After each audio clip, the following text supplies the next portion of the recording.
তোমার মতন মানুষের দিকে তাকিয়ে কথা বলতে আমার ঘেন্না করছে।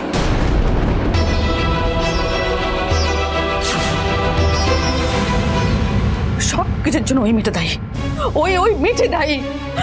আমি জানি তো, মৌ আমাকে বলেছে যে মিঠি ওর ফোনে ওকে যা না তাই বলে অপমান করেছে। আর তখন থেকে বাড়িতে এসেই ও মন খারাপ করে বসেছিল, দরজা বন্ধ করে বসেছিল। আমি খেতে ডেকেছি, তাও খেতে আসেনি, দরজাটা খোলেনি। আমি জানি মিঠিই দায়ী, কিন্তু ও যে এরকম একটা কাজ করতে পারে আমি তো স্বপ্নে ভাবিনি গো। না, এটা হতে পারে না। মৌ, আমাকে এক্ষুনি মৌকে ফোন করতে হবে, মৌকে একটা ফোন করতে হবে। অর্থাৎ মৌকে ফোন করবে পরে, আগে পাড়ার লোকটাকে। পাড়ার লোক? কিন্তু সবাই ব্যাপারটা জেনে যাবে তো। জানুক, এমনিতেও জানবে অমনিতেও জানবে। এতে তোমার কতটা কৃতিত্ব পাড়ার লোককে জানাতে চাও না? না, তুমি আমাকে দোষ দিচ্ছ।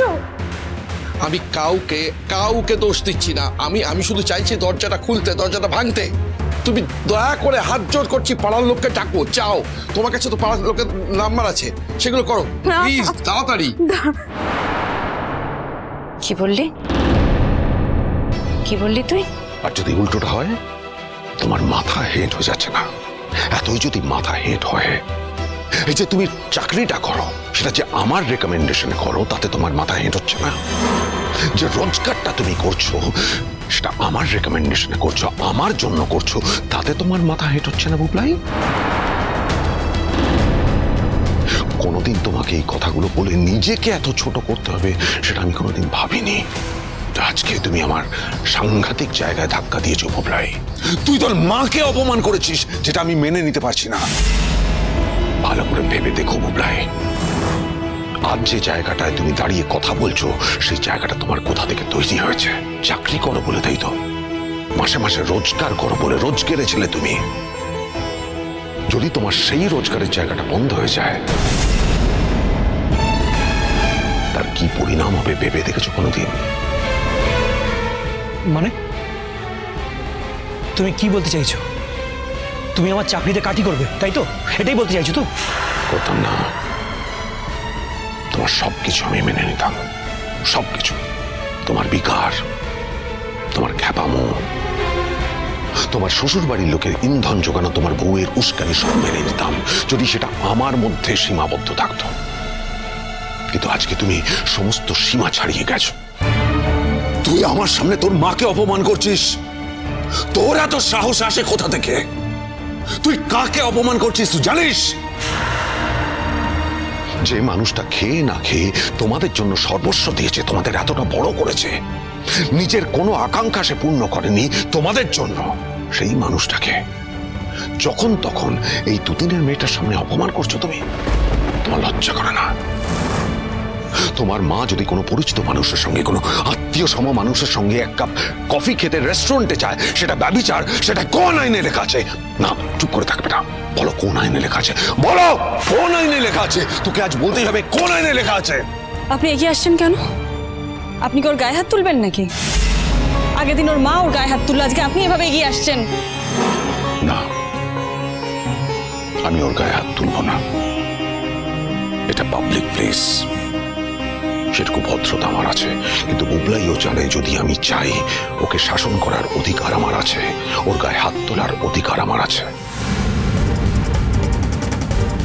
আমি ওর বাবার বন্ধু হতে পারি, কিন্তু তার থেকেও বড় কথা, ওকে আমি ছোট থেকে মানুষ করেছি, ওকে লেখাপড়া শিখিয়েছি, ওকে হাতে ধরে স্কুলে নিয়ে গেছি, ওর পরীক্ষার সময় ওকে হাতে ধরে পরীক্ষা দেওয়াতে নিয়ে গেছি, প্রত্যেকটা দিন অফিস থেকে ফিরে এসে ওকে আমি ওর লেখাপড়া দেখিয়েছি। আজকে যে ও চাকরিটা করছে তার পিছনে আমার ভূমিকা আছে, আজকে যে রোজগারটা করছে তার পিছনে আমার ভূমিকাটা আছে, আজকে ও যে বিয়ে করেছে তার পিছনে আমার ভূমিকা আছে, ও যে এত বড় হয়েছে তার পিছনে আমার ভূমিকা আছে।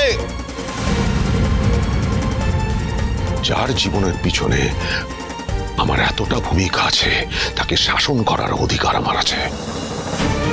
ও স্বীকার করুক আর না করুক, আর উপযুক্ত সময় ওকে যদি আমি শাসন করে ওর ভুলটা না শুধরে দিতে পারি, তাহলে বুঝতে হবে যে ওকে আমি মানুষ করতে পারিনি, ওকে আমি উপযুক্ত শিক্ষা দিতে পারিনি। অবশ্য তাই তো, এখন তো আমার মনে হচ্ছে ওকে আমি উপযুক্ত শিক্ষা দিতে পারিনি। আমি কমপ্লিট ফেলিয়ার। পারিনি আমি ওকে মানুষ করতে। যাও বুবলাই, তোমার বউয়ের সঙ্গে খাবার খেতে এসছো, যেখানে তোমার টেবিল বুক করা আছে সেখানে যাও, গিয়ে বসো। Just go.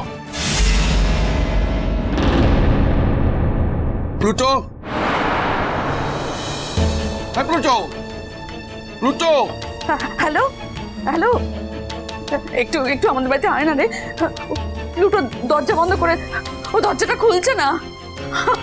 আমি জানি না, আমি বুঝতে পারছি না কি করবো। ভীষণ ভয় লাগছে রে, তুই তোর একটু আয় না রে। কাকু একা পারবে না, কাকুর পক্ষে একা দরজা খোলা সম্ভব না। তোরা আয় না প্লিজ, প্লিজ তোরা আয়। প্লুটো, প্লুটো, আরে দরজাটা খোল না।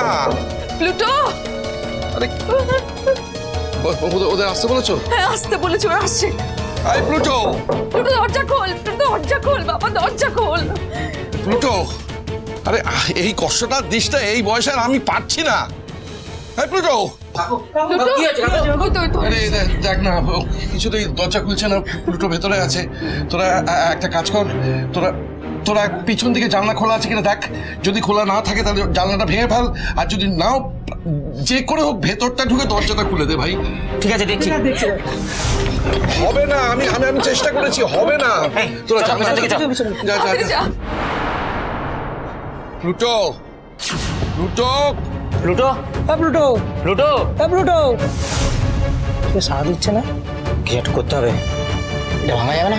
হ্যাঁ প্লুটো, কি রে তোরা কিছু পারলি? দাঁড়া, মনে হচ্ছে ওদিকে জানলা নিয়ে কিছু করছে। প্লুটো, এই প্লুটো, প্লুটো, সাড়া দিচ্ছে না। প্লুটো, আসুন, দেখুন কি হয়েছে, দেখুন কি হয়েছে। কি আছে?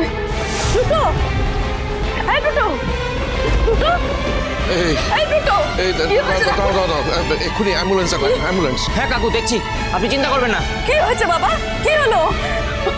দাঁড়াও, অ্যাম্বুলেন্স আসতে দাও, তাড়াতাড়ি কর। নতুন ঠাকুরপো, আমি এক্ষুনি এখান থেকে চলে যেতে চাই। আমি আর এক মুহূর্ত এখানে থাকতে চাই না। আমি আর ওর মুখই দেখতে চাই না।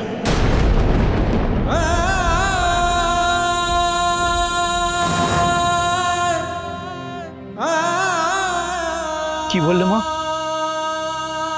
তুমি আমার মুখ দেখতে চাও না?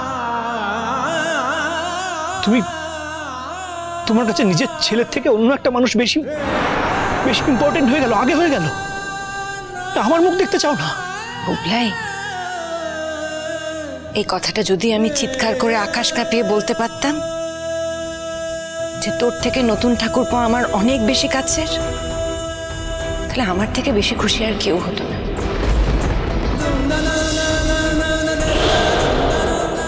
তোকে আমি জন্ম দিয়েছি, 10 মাস 10 দিনে গর্ভে ধারণ করেছি। তাই তুই আমাকে এত অপমান করা সত্ত্বেও তোকে আমি দূরে ঠেলে দিতে পারছি না, বলতে পারছি না যে তুই আমার কেউ না। বারবার একটা কথাই মনে হচ্ছে, তুই আমার অসুস্থ সন্তান। অসুস্থ হলেও সন্তান তো, তাই তোকে আমি ঝেড়ে ফেলে দিতে পারছি না। কি করবো বল?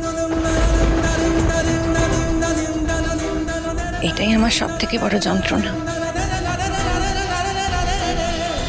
চিরসখা হে